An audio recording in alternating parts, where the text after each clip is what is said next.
don't even know where to fucking start. I'm hurting like hell, the most sickening pain in my chest ever since I had a heart attack some decades ago. I, 68 male, and my wife, 66 female, have been together for the past 38 years of our lives. Until recently, I considered us one of the most blessed couples ever. We barely argued, never hit each other, and we've been through so much together. As for how I caught her after 11 years, I didn't. My son, 33 male, who lives in another state, was here to celebrate his new job as a mechanical engineer. He came to our home and notified me of what's been going on, though I don't know how he caught his mom. God, I feel like such a big fucking chump. My son introduced me to Reddit, and I got to know that my wife is active in a forum called Adultery on this app. I saw her account, and I vomited after seeing her posts and comments on that forum. She wrote about how much better in bed her lover is, how strong and muscular he is, about how much gullible and naive I am. The fucking thing is, she was a master deceiver. I had full access to her phone, and never even found a thing to be suspicious about. Turns out, she only used to delete everything regularly. She used apps that I didn't even know about to deceive me further. Honestly, when I found out about everything, I cried. I don't think I've cried like more than maybe 5 times in my adult life. I was nauseating so hard and vomited all over the floor when I found out. My son also teared up as he stood next to me and showed me her account. He also told me that he has already confronted his mom about it. She begged him not to tell me, but I'm glad my son told me the truth. I love my son so much. Honestly, I believe I would have killed both my wife and myself if my son wasn't here to support me. I've tried calling Kelly. She hasn't picked up yet. I have a feeling she won't be coming back home. She probably went to her lover. Honestly, I don't know how you can be so cruel to someone who you fucking claim to love. She fucking lied and manipulated me for 11 fucking years. I couldn't be that cruel to someone whom I hate with all my being. I don't know why. Why not just ask for divorce? Why not just ask for one of these fucking open marriage shit I might have considered? Why the fuck would you ruin 11 years of my life? What the fuck did I do to deserve this? I just want to know the answer to all of this shit. I know my situation is hopeless. I just wanted to write whatever the fuck I'm feeling since my son told me that there are support groups for people like me on this app, and this is one of them. But I know damn well that nothing's gonna change anything now. My situation is just pure agony, so maybe I am just venting a little. A user commented saying this: "Get counseling immediately. If you have a gun in the house, get to a relative or friend. Call a divorce attorney and read 'Leave a cheater, gain a life.' Cancel any joint credit card and bank accounts. Block her on all social media on your phone. Grey rock her. Also, change the locks on your house. Do not talk with her until you have done all the things I suggest. So you can be cold and dispassionate when you do talk with her, if you ever talk with her.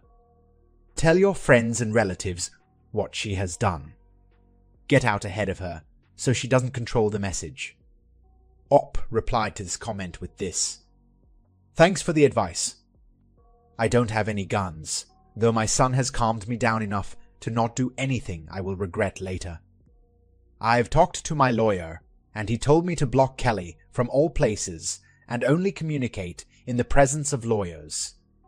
Though he has told me to not prevent her from getting inside the house in case she decides to come back. Regarding therapy, son had already booked one. I'll be going soon. I'm still pretty dazed, but at least I'm not having a panic attack now. I joined some forums, and it was nice seeing that I'm not alone. Currently, I'm reading some relevant material about infidelity to gain more insight and peace of mind. I'm just baffled that I never caught her once in 11 years. Another user commented by saying this: "Your son needs to tell you how he found out. I'm concerned that there's something else going on." Up replied to this by saying, "I asked him about it. He told me that a week ago he received an email from a store about a new transaction. It notified him of smartphone purchase. All three of us had access to that email ID. Devin, my son, got concerned, so he first asked me about it some time ago whether I've made a smartphone purchase. I said no. He later asked Kelly on the phone, and she also said no. So my son contacted the store and asked about the transaction. Well, the purchase was linked with my wife's phone number, so he confronted her about it. She tried to play dumb, but he got her.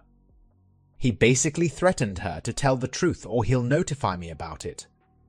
He got her to tell the truth. It was a burner phone she recently bought as her old one had become useless. Now he's here, and I finally am aware of the shit that was going on for the past decade. Gonna get tested for sexually transmitted diseases in some days. I am also opting for a paternity test, although my love for Devin wouldn't fade one bit regardless of the result." Story number 2. I caught her mid-act with another man. I'm so fucking broken right now, man. I was with her for 5 years. I was going to marry her. I literally just bought her flowers the day before I caught her. We share each other's locations and she was acting really Suze and parked in a cornfield. So I drove to her and found her in the back of another man's pickup truck mid-act. She fucking yelled at me, man. She said it was my fault, and then I deserved this, and to just go home. She was my sweet angel, and I loved her so much. I don't know how she can possibly be this two-faced and cold. I don't get it. Not an ounce of remorse or care at all. Just, what the fuck are you doing here? Just go home. She shares all my odd, common interests. I feel like she was my soulmate. I feel like I'll never find anybody like me again. She's been lying to me for months, if not longer. I put up those on Facebook, and I literally got like 5 likes. No one fucking cares. All my friends who I thought were friends don't even care. Now I'm alone every day with no one to talk to. I just keep checking my messages over and over thinking it's not real. I don't know what to do, man. I'm losing my job and my dog that had my whole life just died. Now, she's gone, dude. I have nothing left, man. Update number 1. I had a small post on Facebook up saying I got cheated on, and I don't understand how someone could justify doing what she did. And she took it as retaliation and made a huge social media post. In that post, she was lying that we'd been broken up for months. That I'm some abusive person, that I'm completely not at all. My Facebook post had one reply from my dad. Her post is filled with comments and likes from mutual friends. Everyone believes her, and I had to delete my post out of fear to get her to delete her post, which I got her to delete through a family member only after she left it up for 24 hours, of course. I wasn't even exposing her as I could have, and probably should have. I was just saying I got cheated on and was looking for friends and support. She had to have been cheating on me for a long time. She promised on my dead dog's ashes that she wasn't cheating on me, that she loved me and that I had nothing to worry about. Now she's messaging my family, saying that she hopes I get help for my issues. I poured my heart and soul into her. How can she think she's the good guy? She's posting all about these petty small fights that we would have rarely like while drinking or something, making me look like some abusive person. I'm afraid to even go outside because people think I'm someone who I'm not. I can't get over the fact that she was my soulmate. At least she was until something corrupted and changed her. But I've never met anyone better than who she was and who I loved. I'm so fucking lost without her, without who she was, man. The dude said they've known each other for years, so who knows how long this shit's been going on. That's fucking gross. How could she hide some dude for years? I hope you like today's narrative. I have tried a different style and included every bit of relevant comments and replies.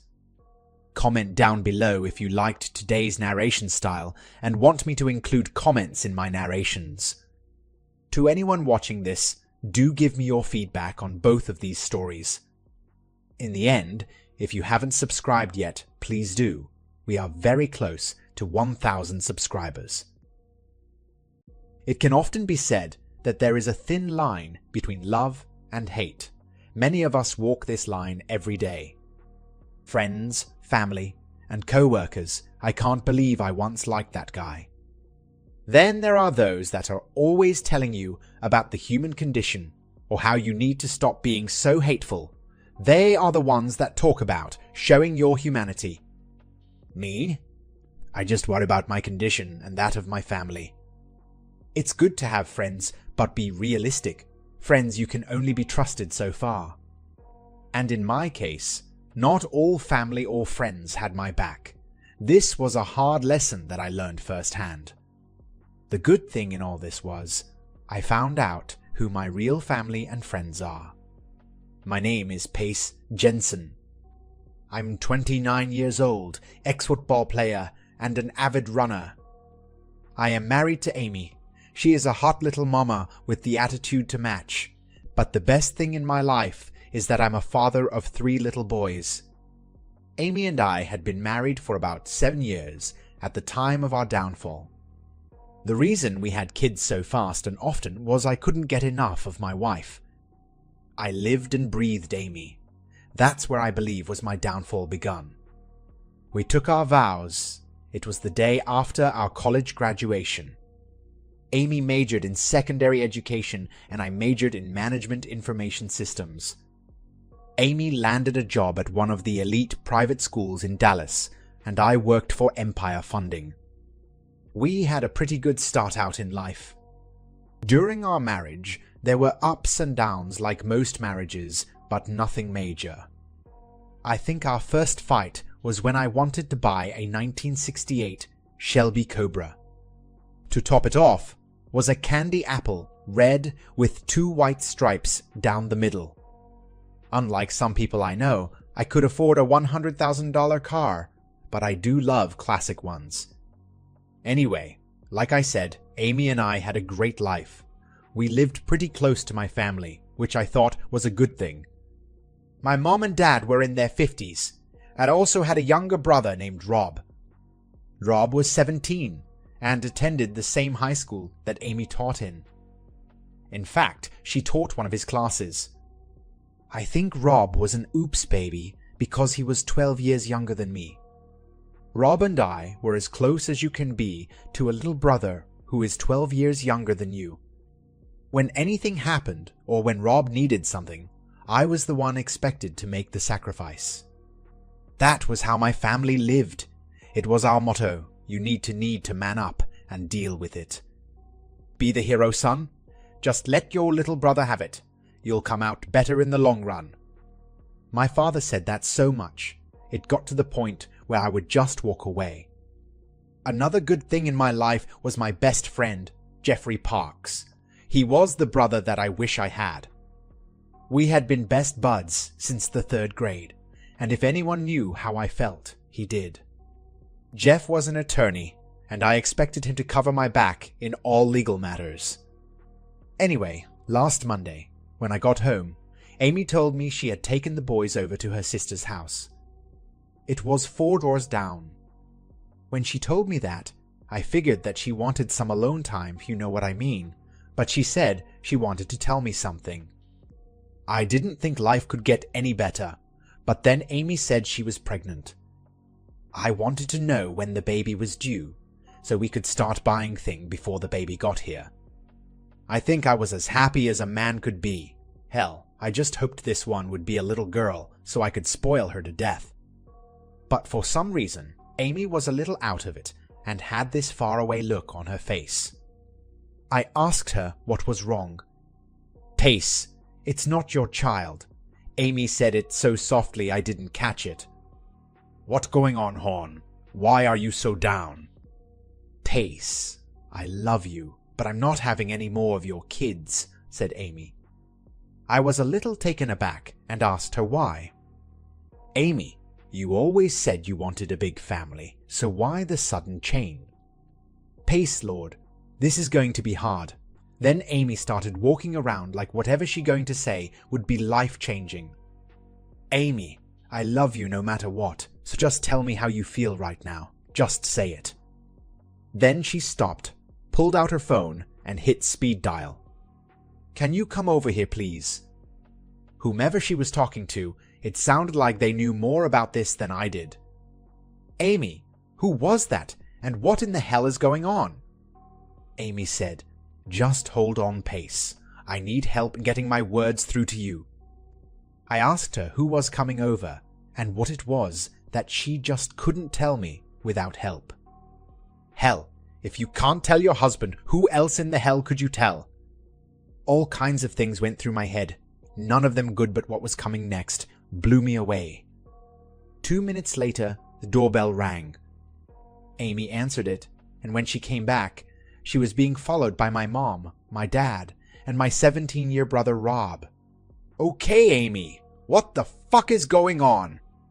"Pace. Shit how I can say this without hurting you," said Amy.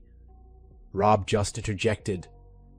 "Look, Pace, Amy is in love with me. That's what she wants to say. Mom and Dad are here to back us up," said Rob. "Look, bro, shit happens. We didn't mean to fall in love, but we did. The kid she is carrying is mine, and we need you to get on board with this. Amy and I are going to be a family, whether you like it or not." I started laughing like this is some kind of joke, right? It had to be. I said, "Look, Amy, what is that you want to tell me?" No one was laughing. I looked back at Amy. She was looking at her feet. "Amy, please look at me and tell me this is not true." "Tell me you're not this fucking stupid."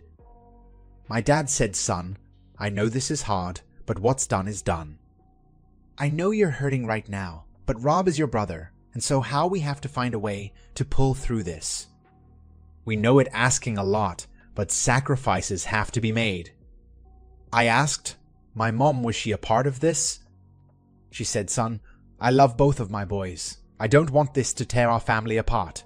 You have to find a way to live with this. We're all family. You have to be the hero in this.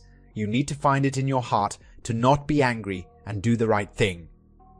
I couldn't believe they were asking me to just set aside my life for a snot-nosed little prick because I was older. At that moment, I mean the exact moment, I started hating them all. The fine line between love and had been broken. The question is, how much hate could I man have toward my family? The very family that was betraying me from all sides, my wife, brother, and what kind of parent would go along with this travesty? Little did I know it was only going to get worse. I couldn't stand it anymore. I turned and walked out with Amy and Mom in tow. Amy was being pulled back by Rob, and my dad was called my mom. I walked the 4 houses down to get my kids. I was met at her sister's house by Deputy Sheriff. For a moment, I thought Amy's sister Rachel was in on it too, but she looked as shocked as I did. The Deputy Sheriff told me that I was forbidden from seeing my kids till the courts could decide custody. I looked back, and Amy, the hate was growing more and more as each second passed. I asked the sheriff if I was allowed back in my own house. He asked whose name was on mortgage. I said mine and mine alone. Since there wasn't any order barring me from my house, I turned to go home. As I walked past my dad, he grabbed my arm. "Pace, listen. Son, please don't do anything you'll regret later," said my dad. We all need to sit down and talk this out like adults." I looked at him and said, "Don't you ever call me fucking son again." "No. Get your fucking hand off me, or you'll live to regret it." "Now leave me alone, all you backstabbing bitches." I looked at Amy and told her, "If I were you, I'd get a lawyer and a good one." "Enjoy the kids while you can whore. Now get the fuck off my property, slut, and take these assholes with you." Before I could take another step, Rob took a shot at me. He caught me on the right side of my face. Before I could swing back, my dad grabbed me and Rob hit me again. I was lucky that Rob hits like a bitch, otherwise I would have been hurt. The sheriff jumped off the porch, ran, and tackled Rob. I broke free from my dad and punched him in the mouth. He fell to the ground, and the look on his face was utter shock. He would never believe that Pace, the sensible child, would get so pissed. When the fight was over, Rob and his dad were arrested for assault, but little did I know the best was yet to come. A couple of days later, I was called by the assistant district attorney and asked to give a statement. While giving my statement, I just happened to mention that it all started because my 29-year-old wife of 7 years was pregnant by 17-year-old brother. I also told the assistant district attorney that he was starting the 12th grade at the same school Amy taught in. The assistant district attorney seemed to take some interest in that tiny bit of information. 2 days later, I went to see the one person whom I could depend on, Jeffrey Parks, attorney at law. I arrived at his office in good spirits. It turned out to be another trip in the betrayal on the Pace-Jensen freeway. While waiting for him to finish, he walked out with his new client. Amy looked over, saw me, and smirked. I looked at Jeff and said, "Really, Jeff, you would do this to me?" Jeffrey Parks turned and walked away. That's how everything was set up so fast. Jeff was their inside man. He knew how I would react and cut me off at the knees. I never thought he would do something like this. I will always wonder why he chose to take her chase. But then you know what? Who gives a fuck about his reasons? Because once he said yes, he no longer existed to me. I had to laugh again, but there was a difference. It was just another reason to keep on crossing the line. I was becoming a different person. Hate can do that to you. I went to a lawyer of a different kind, Stevie crossed. Stevie was known as the scum of the earth. His motto was, "If you got the money, go for it." He was about to close his office when I found him. I asked him if he wanted a case that would soon have national exposure. He saw dollar signs, unlocked his door, and we went in. I wrote him a check for $10,000. I told him he would have to bail me out sooner or later. He told me he couldn't be a party to anything illegal. I told him what I had planned. He laughed so hard he spit his gum out. I went home. When I got there, a deputy sitting in the driveway. He stepped out of his car and asked who I was. I showed him my identification. He gave me an envelope and told me, "You've been served." I went into the house and threw the papers in the trash. I didn't even look at them. Next, I made a few calls, got something to eat, and went to bed. Tomorrow would be a new day. After a good night's sleep, I brushed my teeth, used some mouthwash, and combed my hair. After all, I had to look my best. As soon as I stepped out the door to get the newspaper, blam, they were on me. "Mr. Jensen, is it true your wife is a teacher and is pregnant by your underage brother?" asked one reporter. Then another asked what school she teaches at. Another asked why she is still on the streets. I said, "I don't know, you have to, as the assistant district attorney," that one. From that moment, life became hell for everyone involved in this sad case. Reporters were staked outside Amy's school, my parents' house, Jeff's office, and Amy's sister's house. Jeff loved publicity, but not this kind. When Amy and my former parents first approached Jeff, He was under the impression that Rob was at least 18, not 17. The next thing that pissed off Jeff even more was when his office was picketed by a family rights advocates group. One of the protesters threw cow's piss on him. The next morning, I appeared on Nancy Grace. She called Amy everything but a child of God.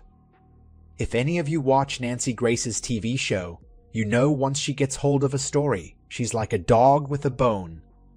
From the first moment till the end of the story, Nancy and her reports were all over Amy and her merry band of fuck-ups. Hello everybody.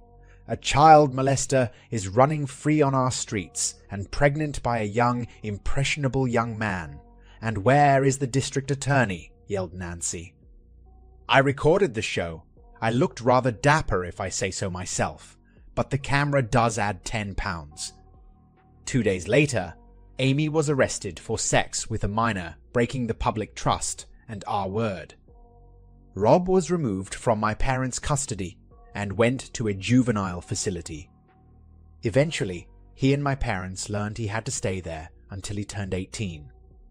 A month later, I was sitting in the courtroom opposite of Amy and my ex-family.